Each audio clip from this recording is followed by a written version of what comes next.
I was so excited getting on the plane to head to Montana. It was about to be an experience I will never forget. We started the trip snowboarding at Big Sky, where Pizza Handz was working at the time.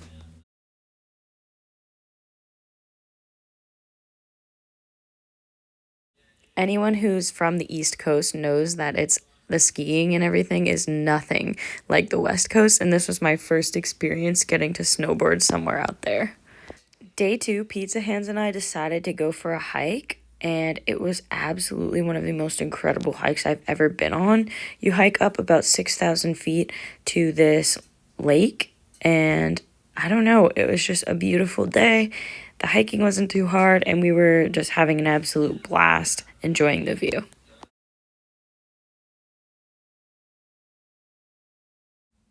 The snow was definitely very deep in places, but the next day we decided to check out Yellowstone.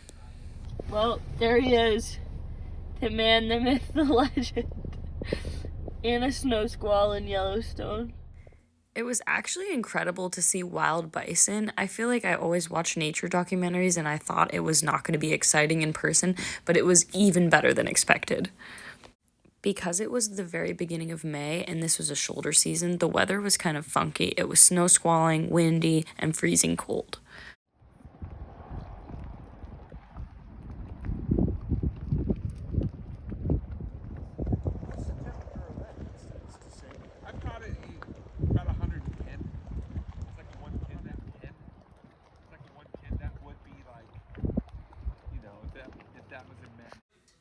I don't know if you can hear the guy in that list video, but he says that the vernal pools were about 110 degrees Fahrenheit, which is absolutely crazy. However, there is this like very pungent sulfur odor that comes from the bacteria in these pools. The Old Faithful geyser was also one of those underrated things that we got to see.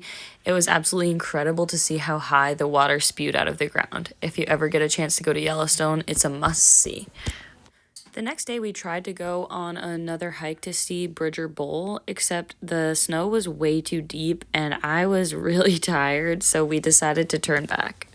For some reason, I could really feel the elevation getting to me and I was having trouble breathing. I'm ready to go back to the car now.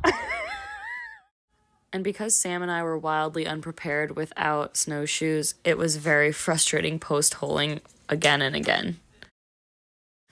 The next day, we went to go see some local waterfalls on another little hike. It was absolutely beautiful. Again, we had some little snow flurries, and I actually went and took an ice cold dip. The next day was actually Sam's birthday, so we headed down to Bozeman and walked around town. Then we had some amazing sushi. This peak is called Storm Castle, and we do end up hiking this the next day, but first we needed to get some amazing barbecue at a local spot. This little guy likes to live around the employee housing of Big Sky, and we kept trying to see the summit, but it kept getting clouded in, so we decided to go back to Yellowstone the next day.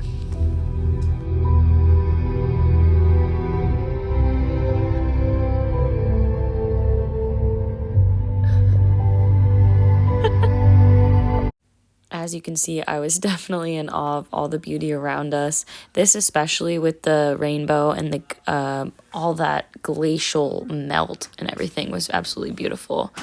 And then we have Artist Point, which is a must-see in Yellowstone.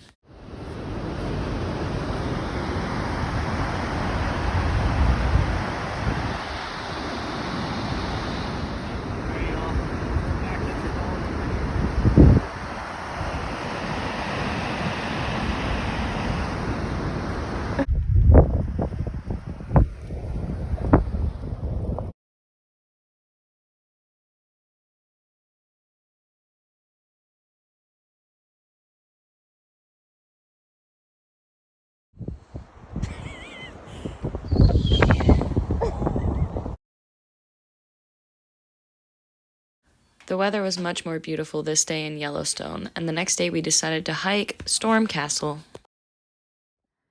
Right, well, here we are on the top of Storm Castle, which is pretty much the top of the world. I don't even know how many thousand feet we're at. but it's pretty cool. Oh, hey, little chipmunk. Where'd he go? Hey, buddy. He's trying to give me a heart attack.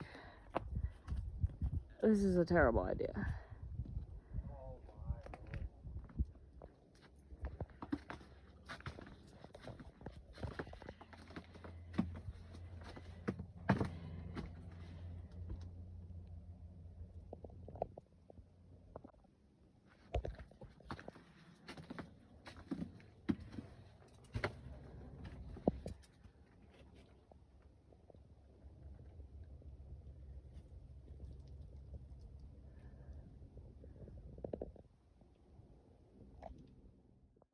I'm actually extremely afraid of heights, so this was a bit much for me.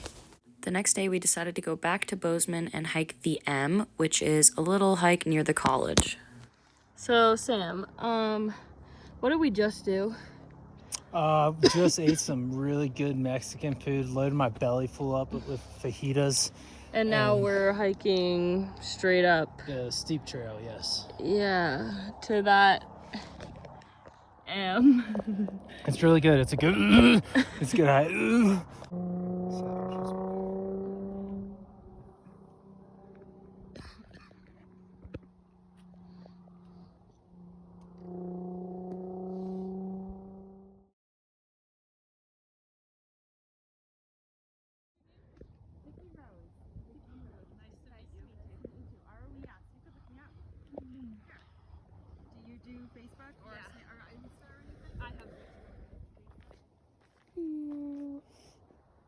This was a great end to an awesome trip. It was amazing to see Sam and to be with him for his birthday.